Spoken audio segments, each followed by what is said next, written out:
Welcome to the True Crime Never Sleeps podcast. I'm your host, Larry Lease. And on today's episode, we continue our look into cults with our dive into NXIVM. But first, we'd like to thank our sponsor, Audible, for sponsoring this episode. If you're looking for the best place to find audiobooks from any kind of genre, check out Audible today. If you sign up today, you can get a three free month trial and a free audiobook of your choice at audibletrial.com/Larry21. Check them out today and help support the show. And without further ado, let's begin. NXIVM was founded in 1998 by Keith Raniere and Nancy Salzman.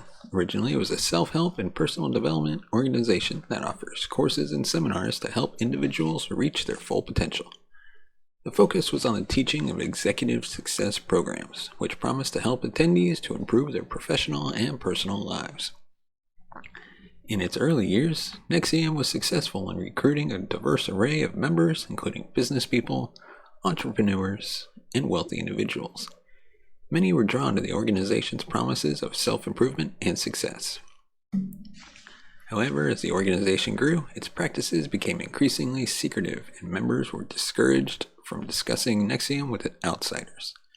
The group's leaders began to exert more control over their followers, and the focus of the organization's teachings shifted from self-improvement to obedience and loyalty to the leadership. As the group evolved, its leadership and teachings began to change in a way that could be considered controversial. The curriculum of the courses went from practical and professional-oriented to more philosophical and spiritual. During this time period, many members left, while the remaining members became more and more devoted to the leadership. They gradually stopped engaging with their friends and family, stopped participating in their own businesses, and stopped consuming any media which is not approved by the organization. By this point, NXIVM had transformed into a secretive and controlling organization, while its leaders exerting a powerful influence over their followers. Keith Raniere, also known as Vanguard, was the founder and leader of NXIVM. He positioned himself as a guru figure, spiritual leader, and teacher.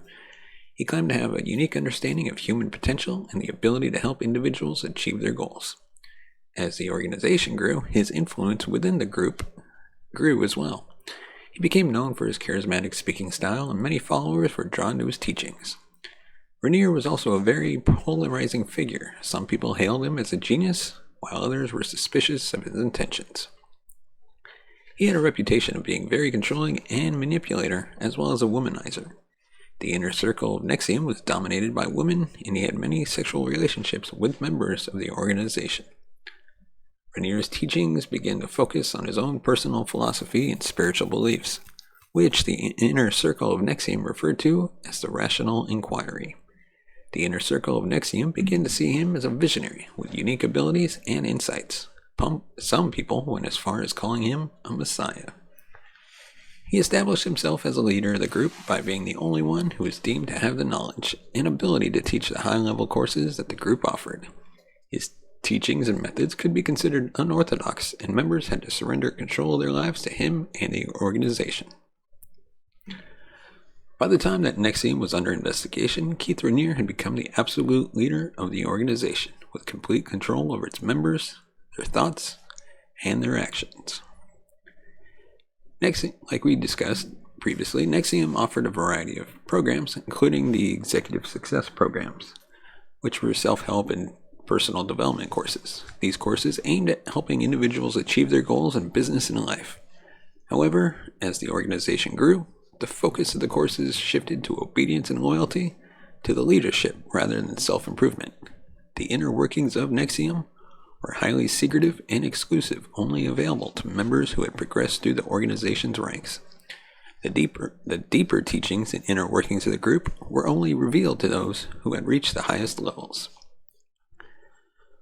One of the most notorious practices of NXIVM was the secret society known as DOS, which was led by Keith Raniere. DOS was only open to women, and members were required to give collateral in the form of embarrassing or compromising information or materials that could be used against them if they spoke about the organization's activities. As part of their membership, women were required to follow strict rules and were subject to strict physical, mental, and emotional discipline. as well as public shaming if they did not comply. In addition to that, the organization also had a pyramid scheme-like structure where members were expected to recruit new members and earning commission based on the new members they bring in. The inner workings of NXIVM were deeply concerning, with many practices and methods that could be considered as manipulative, exploitive, and controlling.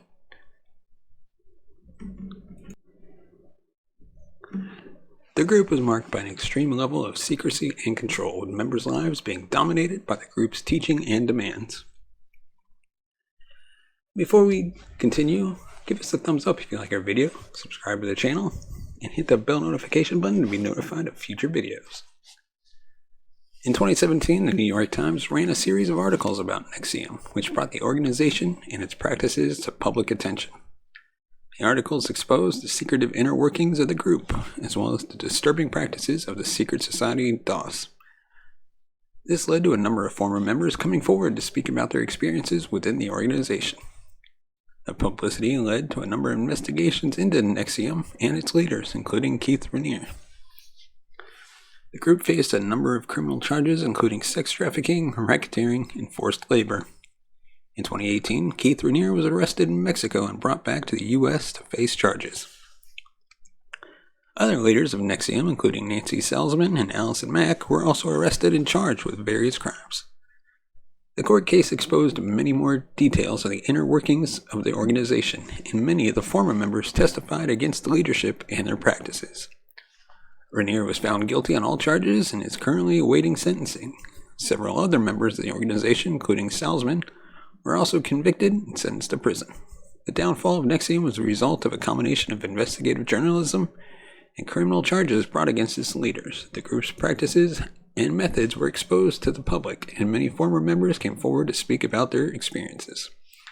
The case received a lot of media coverage, and it brought a great deal of attention to the dangers of cults and the importance of investigating such organizations before they could do more harm. So in conclusion, NXIVM was a controversial organization that presented itself as self-help and personal development group, but was eventually exposed as what it really was, a secretive and controlling cult led by Keith Raniere. Like we said, the downfall of NXIVM came as a result of investigative journalism and criminal charges brought against its leaders. The group's practices and methods were finally exposed to the public, and many former members were able to speak out about their experiences. It is important to remember that NXIVM is not an isolated case. There are many other organizations, both big and small, which may use similar tactics. This episode was aimed to educate you, the listeners, about the warning signs of cults and how to spot them. So to wrap up, True Crime Never Sleeps has provided an in-depth look at the inner workings of NXIVM, its leadership, teaching, and practices. We've shown the dangers of cults and the importance of critical thinking, research, and questioning the legitimacy of these organizations. If you enjoyed the podcast and are looking for more information or to have a conversation about this topic, leave a comment in the comment section below, or you can find us on Facebook and Twitter. Just search True Crime Never Sleeps Podcast. Your feedback is appreciated and will help us create even more informative content.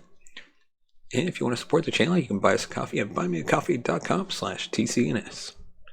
And as always, thank you so much for watching and listening, and don't forget to subscribe on Good Pods, and we will see you next time.